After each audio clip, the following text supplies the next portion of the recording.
Hello friends, welcome back to Fun and chill.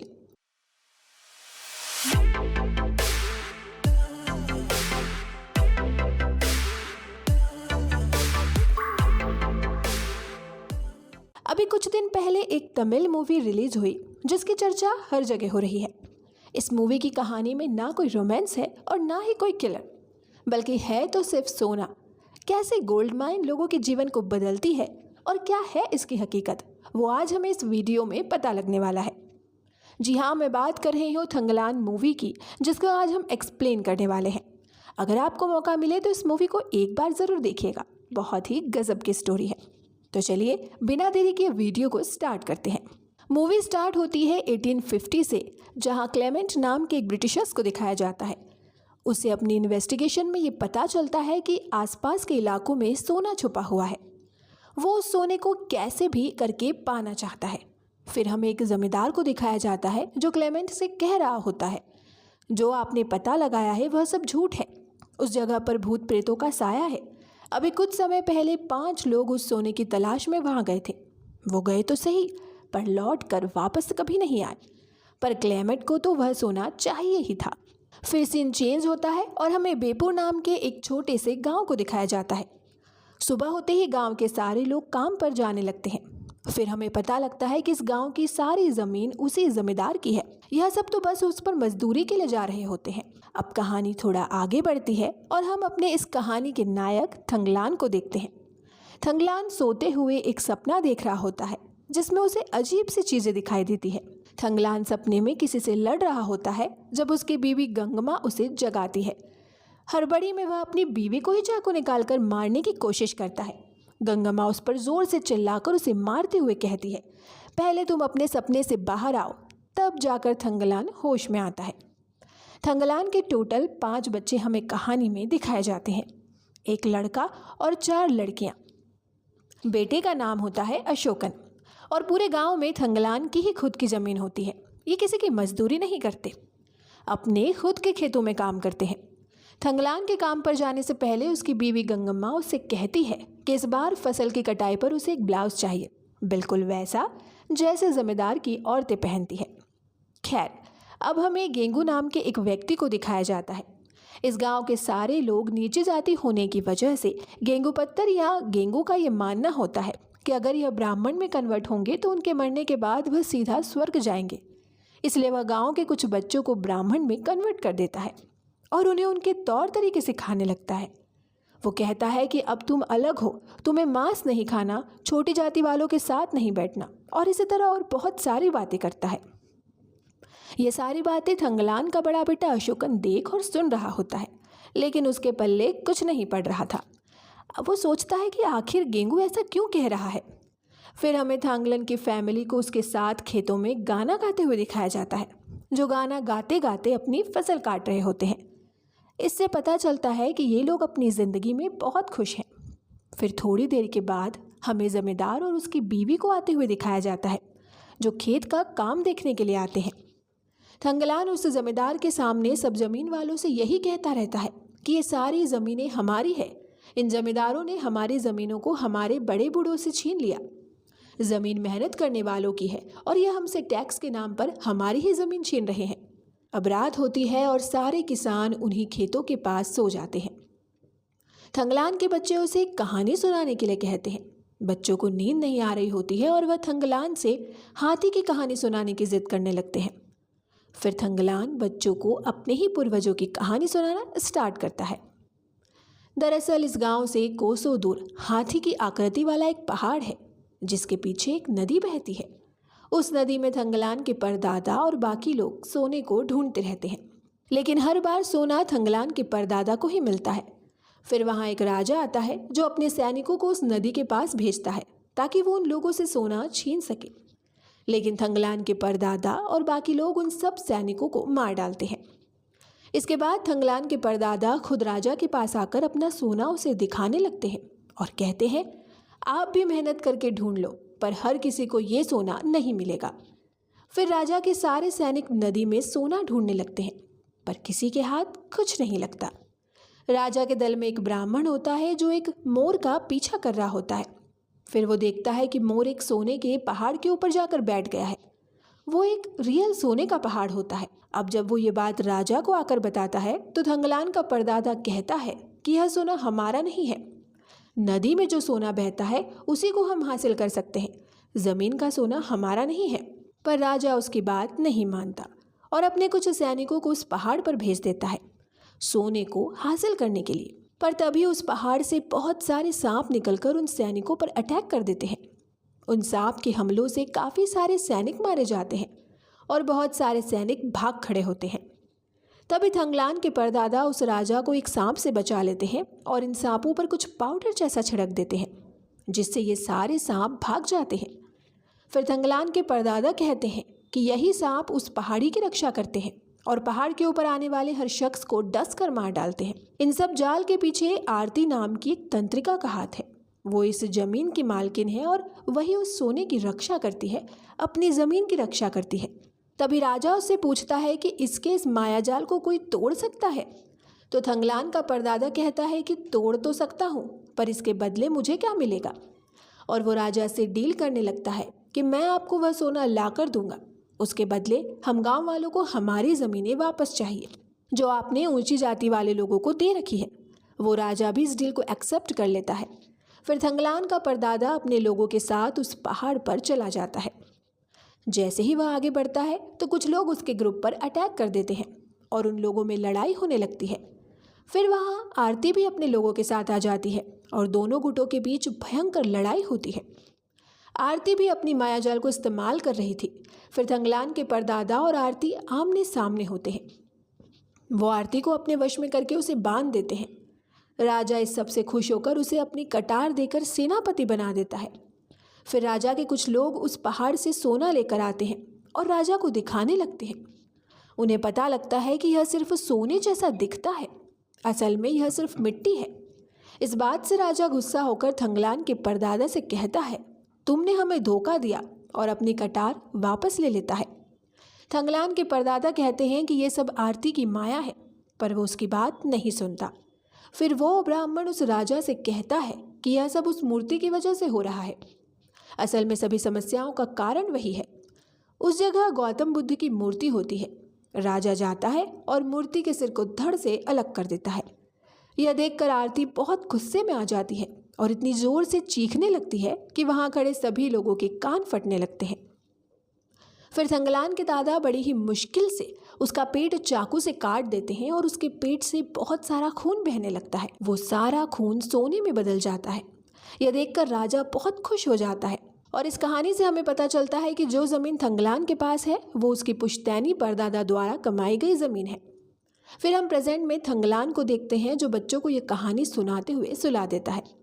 फिर आधी रात को कुछ लोग थंगलान की फसल को जला देते हैं। थंगलान की फैमिली उस आग को बुझाने की कोशिश करती है, लेकिन कुछ नहीं होता। सारी फसल जल चुकी थी। सुबह होने पर जमींदार अपने लोगों के साथ उस जगह आता है क्योंकि फसल कटने के बाद टैक्स भरना होता है, पर थंगलान के पास कुछ नहीं होता। इसलिए जमींदार पनिशमेंट के रूप में उसकी सारी ज़मीनें हड़प लेता है और यह प्लान उसी का था। उसकी नज़र बहुत सालों से थंगलान की ज़मीन पर थी। अब थंगलान और उसकी फैमिली को मजदूरों की तरह जमींदार की ज़मीन पर काम करना पड़ेगा जब तक कि उनका कर्ज पूरा नहीं हो जाता।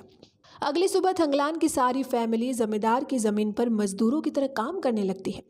उन्हें मजदूरी भी नहीं दी जाती, सिर्फ खाने के लिए थोड़ा बहुत खाना दे दिया जाता है। फिर कुछ दिनों बाद ब्रिटिश ऑफिसर क्लेमेंट उस गांव में आता है।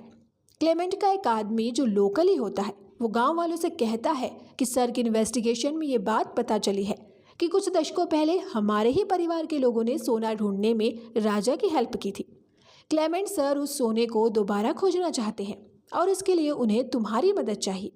यह सुनकर सब गांव वाले वहां से भागने लगते हैं और थंगलान की बीवी उसे वहां से ले जाती है।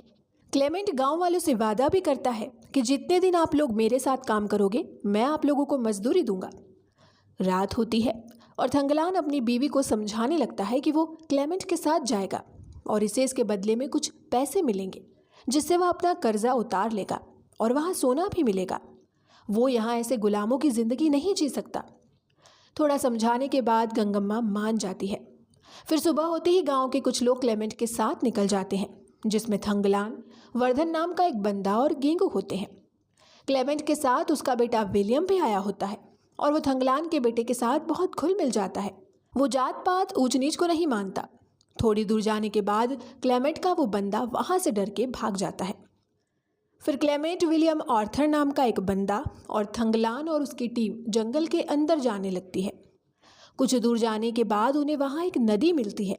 वो सब एक एक करके उस नदी को पार कर ही रहे होते हैं कि थंगलान को ऐसा लगता है जैसे उस नदी में कोई है। बीच नदी में उसे आरती दिखाई देती है, जिसे देखकर वह हड़बड़ा जाता है और इसी हड़बड़ी के चलते बाकी सभी लोगों का भी बैलेंस बिगड़ जाता है।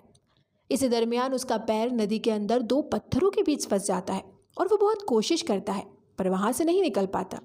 फिर गेंगू उसे वहाँ से निकाल कर किनारे पर लाता है और इस हादसे की वजह से उन सब का बहुत सा सामान पानी में बह जाता है। इस सब के बाद क्लेमेंट को थंगलान से नफरत सी हो जाती है और वो आर्थर को कहने लगता है कि थंगलान एक राक्षस है क्योंकि उसी ने हमें इस रास्ते से आने को कहा था। खैर, वो सब अपनी जर्नी को कंटिन्यू करते हैं और फिर थंगलान को वो हाथी के आकार जैसा पहाड़ दिखता है, वही पहाड़ जो वो अपने बच्चों को कहानी में सुनाता था। और वो क्लेमेंट के पास जाकर कहता है कि हमें उस ओर जाना होगा, पर क्लेमेंट अब उसकी बात नहीं मानता। फिर थोड़ी दूर जाकर थंगलान, उसके साथी और क्लेमेंट ज़मीन को खोदकर सोने की खोज कर रहे होते हैं, पर उन्हें कुछ हासिल नहीं होता। क्लेमेंट उन्हें उनकी मजदूरी देता था 44 आना। बहुत दिनों की खुदाई के बाद उन्हें सोना नहीं मिलता, पर वहाँ उन्हें चांदी मिलती है। खुदाई करते करते उन्हें एक कुआं मिलता है और थंगलान को वो गौतम बुद्ध का सर, जिसे राजा ने धड़ से अलग कर दिया था। फिर थंगलान क्लेमेंट को समझाने लगता है कि ये उसके दादा के समय हुआ था, ज़रूर मूर्ति का धड़ यहीं कहीं होगा। सोना ना मिलने की वजह से वर्धन रोने लगता है और अपनी पत्नी को याद करने लगता है। दरअसल वो यहाँ आना ही नहीं चाहता था, उसकी पत्नी ने उसे यहाँ भेजा क्योंकि उसे सोना पहनना था। फिर क्लेमेंट आर्थर से कहता है कि हमें थंगलान की बात को मानते हुए उस पहाड़ के पीछे जाना चाहिए, शायद वहाँ कुछ हो। इस बात पर आर्थर कहता है कि थंगलान एक राक्षस है, वो हमें लाया ही है यहाँ गुमराह करने के लिए। फिर फाइनली वो सब लोग उस पहाड़ को पार कर रहे होते हैं। तभी वहाँ पर एक ब्लैक पैंथर आ जाता है और वो सबको जख्मी करने लगता है। क्लेमेंट भी बहुत जख्मी हो जाता है और बाकी लोगों को भी बहुत ज़्यादा चोट आती है, पर थंगलान कैसे ना कैसे उस पैंथर को मार देता है। आर्थर इस चीज़ से गुस्सा होकर थंगलान को गन पॉइंट पर रखकर उससे कहता है कि अब मैं तुम्हारे साथ आगे नहीं बढ़ूंगा। यह देखकर अशोकन आर्थर की तरफ गन तान देता है और पता नहीं कैसे उसके हाथ से गोली चल जाती है और आर्थर का हाथ जख्मी हो जाता है। डर के मारे जब अशोकन देखता है तो उसके पीछे आर्थर गन लेकर और आर्थर के पीछे थंगलान भाग रहा होता है। उसी समय हम आरती जैसी दिखने वाली एक औरत को देखते हैं जो अपने लोगों के साथ उस पहाड़ी पर खड़ी होती है। ये आरती के खानदान वाले ही होते हैं। फिर थंगलान को अपनी कहानी के वो कैरेक्टर्स दिखाई देने लगते हैं, वो राजा, उसके सैनिक, वो ब्राह्मण, और तभी अशोकन को उस बुद्ध के मूर्ति का धड़ मिलता है जो ज़मीन के अंदर धंसा हुआ था। फिर आरती और उसके लोग इन पर चुपके से हमला करने लगते हैं। चारों तरफ धुआं ही धुआं होता है और ये सब भी आरती के लोगों के साथ फाइट करने लगते हैं। जब थंगलान फाइट कर रहा होता है तो बीच बीच में उसे असली आरती दिखाई देने लगती है और उसके अंदर उसके परदादा की आत्मा आ गई होती है और उन सबको घायल करने के बाद वो लोग और आरती वहाँ से निकल जाते हैं। अब उस मूर्ति में से चमकीला सा कुछ चमक रहा होता है। जब उसे पिघाल कर वो देखते हैं तो वो सोना होता है। यह देखकर क्लेमेंट बहुत खुश हो जाता है। फिर अचानक वहाँ बहुत तेज बारिश होने लगती है। तभी अचानक बिजली विलियम के ऊपर गिरती है जिससे उसकी मौत हो जाती है। क्लेमेंट अपने बेटे को लेकर बहुत दुखी होता है, पर वो हार नहीं मानता। उसे सोने को कैसे भी फाइंड आउट करना ही था और वो थंगलान के पास जाकर उससे कहता है, तुम तो एक बहुत वीर योद्धा हो, अब हमें इस दुनिया को दिखाना है कि हम साथ मिलकर क्या कर सकते हैं। और वो थंगलान से कहता है कि तुम अपने गांव से यहाँ और लोगों को लेकर आओ, हम सोने को साथ मिलकर खोजें। मैं उन लोगों को मजदूरी भी दूंगा और सोने का कुछ हिस्सा भी। वह थंगलान को अपनी पैंट शर्ट देता है जिसे पहनकर और घोड़े पर सवार होकर थंगलान सीधा सबसे पहले उस जमींदार के पास पहुंचता है और उसे पैसे देकर अपनी ज़मीन के कागज उससे वापस ले लेता है। ज़मीन मिलने पर वो और उसके परिवार वाले बहुत खुश हो जाते हैं। थंगलान गांव वालों को भी क्लेमेंट की कही हुई बात बताने लगता है और उनसे कहता है कि अगर तुम वहां चलोगे तो तुम्हें मजदूरी भी मिलेगी और सोना भी। वो उनसे कहता है कि फैसला अब तुम्हारे हाथों में है कि तुम्हें जमींदार की मजदूरी करनी है या अपनी ज़मीनें वापस लेनी है। इस बात को सुनकर लोग बहुत उत्साहित हो जाते हैं। थंगलान आते आते मिठाई, औरतों के लिए ब्लाउज और भी बहुत सारी चीज़ें लाया होता है। यह सब पाकर गांव वाले और खासकर उसकी बीवी गंगम्मा ब्लाउज को पहनकर बहुत खुश हो जाती है। फिर सभी गांव वाले अगली सुबह थंगलान के साथ उस जगह के लिए रवाना हो जाते हैं। जब वो वहां पहुंचते हैं तो वो उसी बंदे को देखते हैं जो क्लेमेंट के साथ गांव आया था और बीच रास्ते में ही डरकर भाग गया था। वह गांव वालों पर हुक्म चलाने लगता है। फिर वर्धन थंगलान के पास आता है और उससे कहने लगता है कि आपके पीछे से यहाँ सब कुछ बदल गया। क्लेमेंट ने अपने सैनिकों को बुलाकर नागा ट्राइब के लोगों को मरवा दिया। फिर वर्धन कहता है कि उस हादसे के बाद पता नहीं अशोकन का क्या हुआ। वो अजीब सा बर्ताव करने लगा, सैनिकों पर हमला करने लगा और सैनिकों ने उसे पकड़कर बांध दिया। फिर क्लेमेंट सर का वो बंदा थंगलान और उसकी फैमिली को अशोकन से नहीं मिलने देता और अपनी मनमानी चलाने लगता है। फिर क्लेमेंट पीछे से आता है और सब मामले को सॉर्ट करने लगता है और अशोकन को छोड़ते वक्त थंगलान से कहता है कि मुझे नहीं पता था कि ये तुम्हारा बेटा है, और सब गांव वालों को जुबान देता है कि आप लोग अच्छे से काम करें, मैं आपको रोज मजदूरी दूंगा और सोने का कुछ हिस्सा भी। क्लेमेंट का वो आदमी तमिल में क्लेमेंट की बात को गलत ट्रांसलेट करता है और कहता है कि आज से तुम सब क्लेमेंट सर के गुलाम हो, और यह बात थंगलान समझ जाता है और कहता है कि यह बंदा झूठ बोल रहा है, क्लेमेंट सर ने ऐसा नहीं कहा, और जो सच बात है वो बताने लगता है। फिर रात होती है और सब लोग खाना खा रहे होते हैं तो गंगम्मा अशोकन के बिहेव में आए हुए चेंज को देखती है और थंगलान से कहती है कि तुम मुझसे कुछ छुपा रहे हो। इस पर थंगलान कहता है कि नहीं, तुम फिजूल में इतना सोच रही हो। फिर अशोकन अजीब सी आवाज़ में कुछ बोलने लगता है। एक्चुअली उसमें आरती की आत्मा आ गई होती है और वो कहती है कि तुम लोग यहाँ से चले जाओ, नहीं तो यहाँ बहुत लाशें गिरेंगी, खून की नदियाँ बहेंगी। फिर सुबह होती है और सब सोने को ढूंढने के लिए खुदाई का काम करना शुरू कर देते हैं। रात होते ही क्लेमेंट सब गांव वालों को उनकी मजदूरी दे देता है और सब गांव वाले थंगलान से बेहद खुश होते हैं क्योंकि उसने जैसा कहा था वैसा हो रहा है। अब वह बहुत सारा पैसा कमाएंगे और अपनी ज़मीनें वापस ले लेंगे। बहुत दिनों तक खुदाई करने के बाद भी सोना नहीं मिलता, बस वहाँ थोड़ी बहुत चांदी मिलती है। क्लेमेंट के साथ ही उससे यही कहने लगते हैं, इस जगह पर सोना नहीं है और हमारे पैसे भी धीरे धीरे खत्म हो रहे हैं, हमें यहाँ से वापस चलना चाहिए सर। पर क्लेमेंट सोने को वापस लिए बिना नहीं जाएगा, यह बात उसके मन में घर कर चुकी थी। फिर एक दिन क्लेमेंट को एक पहाड़ पर कुछ चमकती हुई चीज़ दिखाई देती है। वो जैसे ही उसके पास जाने लगता है तो उस पहाड़ में से एक सांप निकलता है और क्लेमेंट को काट लेता है। थंगलान पीछे से आकर उस सांप को मार देता है और क्लेमेंट के घाव पर पट्टी करता है। फिर वहाँ अचानक से बहुत सारे सांप आ जाते हैं, जिनमें से एक सांप थंगलान की छोटी बेटी को काट लेता है और उसकी मौत हो जाती है। सब लोगों को उसकी बेटी की मौत का बहुत अफसोस होता है, जिससे वो सब 3 दिन तक काम नहीं करते। फिर एक शाम थंगलान एक जगह पर बैठा होता है। एक बूढ़ा आदमी पीछे से आकर उससे कहता है, तुम्हें पता नहीं तुम्हारे परदादा ने क्या किया था? उन्होंने आरती को मार दिया था, उसके खून से सोना निकला था। आज भी इस जगह की रक्षा आरती के खानदान वाले करते हैं। फिलहाल वो लड़की आरती है, अगर तुम उसको मार दोगे तो इस जगह का सारा सोना अपने आप बाहर आ जाएगा। पर थंगलान को ये बात पसंद नहीं आती कि किसी को मार कर सोना लिया जाए। वो कहता है कि अगर उसे किसी को मारकर सोना पाना होता तो वो बहुत पहले ही ऐसा कर चुका होता। थंगलान मेहनत से सोना पाना चाहता है जिससे उसकी बिरादरी के लोग अच्छे से रह सके। दूसरे दिन से सब लोग दोबारा काम करने लगते हैं, पर क्लेमेंट यहाँ एक नया रूल इम्प्लीमेंट करता है कि यहाँ से सोना मिलने के बाद ही खाना और मजदूरी मिलेगी। बहुत से लोग भूख प्यास से तड़पने लगते हैं, उनके शरीर में इतनी जान भी नहीं होती कि वो और काम कर पाए। क्लेमेंट बिना हार माने खुदाई करता रहता है। उस रात उनकी सभी झोपड़ियों में आग लग जाती है। सुबह थंगलान देखता है कि क्लेमेंट उसी पहाड़ी के पास बेहोश पड़ा है जहाँ खुदाई हो रही थी, और सब गांव वाले अपने घर की ओर वापस जा रहे होते हैं। वो अपने गांव वालों को रोकता है और कहता है कि इस पहाड़ी में बहुत सारा सोना है, अगर हम इसे जला दें तो हमें बहुत सारा सोना मिलेगा। एक सोने का टुकड़ा हमारी ज़िंदगी बदल सकता है।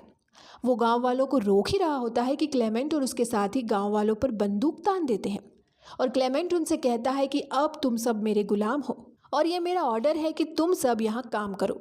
फिर गांव वालों को कुछ दूर एक भैंस दिखाई देती है। वो अपनी भूख मिटाने के लिए उसके पास भागने लगते हैं। यहाँ थंगलान भैंस को मारकर सबकी भूख मिटाने लगता है और उन्हें दोबारा मोटिवेट करने लगता है कि हमें हार नहीं माननी चाहिए। दूसरी तरफ नाग जाति मतलब आरती की बिरादरी वाले लोग इन पर हमला करने की प्लानिंग कर रहे होते हैं। थंगलान और उसके गांव वाले उस पहाड़ी के आसपास बहुत सारी लकड़ियां रखकर उस पहाड़ को जला देते हैं और जलाने के बाद उस पहाड़ को तोड़ने लगते हैं। उसी समय उस पहाड़ के ऊपर थंगलान को आरती नजर आती है। वो सबको रोकने की कोशिश करती है और कहती है कि तुम यह सब जो कर रहे हो ठीक नहीं है। फिर वहाँ एक होल बनता है जिसमें कुछ लोग गिर जाते हैं, जिससे हमें पता चलता है कि ये एरिया कभी माइनिंग एरिया हुआ करता था। चोला साम्राज्य या टीपू सुल्तान के समय यहाँ माइनिंग होती होगी। आगे जाने वाले इन लोगों को बहुत सारा सोना नजर आता है और क्लेमेंट ये देखकर बहुत खुश हो जाता है। जब वर्धन और उसकी बीवी वहाँ से कुछ सोना लेकर जा रहे होते हैं तो क्लेमेंट के पास काम करने वाला बंदा उन्हें रोक लेता है और उनसे वो सोना छीनने लगता है। ये देखकर क्लेमेंट उनसे कहता है कि यह सोना मेरा है, यहाँ से कोई कुछ लेकर नहीं जाएगा। पर वर्धन और उसकी बीवी क्लेमेंट की बात नहीं मानते तो क्लेमेंट उन्हें बंदूक से गोली चलाकर मार देता है। उधर गेंगू और क्लेमेंट के पास काम करने वाले बंदे के बीच में झगड़ा होने लगता है। गेंगू उसके सर पर बार बार वार करके उसे मारने ही वाला होता है कि तभी थंगलान कहता है कि यह सोना नहीं है, उसके जैसे दिखने वाली मिट्टी है। आरती ने फिर से हमें अपने जाल में फंसा लिया है। तभी वहाँ आरती और उसके आदमी आते हैं। आरती थंगलान से कहती है कि तुम मेरे इतने कहने पर भी मानोगे या नहीं। थंगलान के ना करने पर आरती अपनी माया जाल दिखाने लगती है। कभी अपने जादू से दिन कर देती है तो कभी रात। आरती और इनकी गैंग में ज़बरदस्त लड़ाई होती है। इसी दरमियान आरती थंगलान का फ्लैशबैक दिखाती है। 5वीं शताब्दी के आसपास यहाँ कुछ नाग जाति के लोग रहते थे। आर्यन और उसकी बीवी आरती इस जमीन की रक्षा करती थी। इस जमीन के अंदर कुछ सोना भी था। एक दिन उनको यह बात पता चलती है कि कुछ लोग इस सोने को पाने के लिए आ रहे हैं। आर्यन अपने लोगों के साथ उनसे लड़ने चला जाता है और लड़ाई में उसकी हार होती है। वो लोग आर्यन को बंदी बना लेते हैं और उसे ही सोना ढूंढने के काम पर लगा देते हैं। इसी तरह सदियों से यह सिलसिला चला आ रहा है। पहले आर्यन, फिर उसका बेटा, फिर उसका बेटा और फिर उसका। ऐसे करके थंगलान को अपने खानदान की याद आती है और वह सोचता है कि उसे इस लड़ाई में आरती के साथ होना चाहिए। तभी क्लेमेंट वहां आता है और आरती को मारने की कोशिश करता है और उसका पेट फाड़ देता है। इससे गुस्से में आकर थंगलान क्लेमेंट को मार देता है और आरती से माफ़ी मांगने लगता है कि मैं तो भूल ही गया था कि मैं कौन हूँ, मेरा अस्तित्व क्या है। और आरती से कहने लगता है कि मेरी बिरादरी वालों को थोड़ा सोना चाहिए क्योंकि ज़माना बहुत बदल गया है।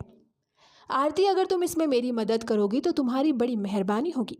मैं बस यहाँ से थोड़ा सा सोना ले जाऊँगा अपनी बिरादरी वालों की भलाई के लिए।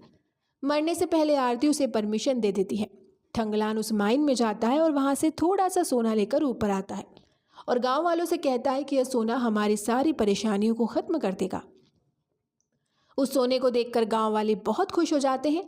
तभी हम देखते हैं कि वहाँ कुछ ब्रिटिशर्स आ रहे होते हैं उस सोने की तलाश में। पर थंगलान और गांव वाले उस सोने को प्रोटेक्ट करने लगते हैं और उनसे लड़ने के लिए बिल्कुल रेडी हो जाते हैं और यहीं पर मूवी खत्म हो जाती है।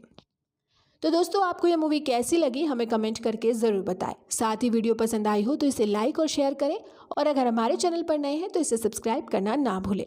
मिलते हैं आपसे एक नई इंटरेस्टिंग वीडियो में। Till then, good bye.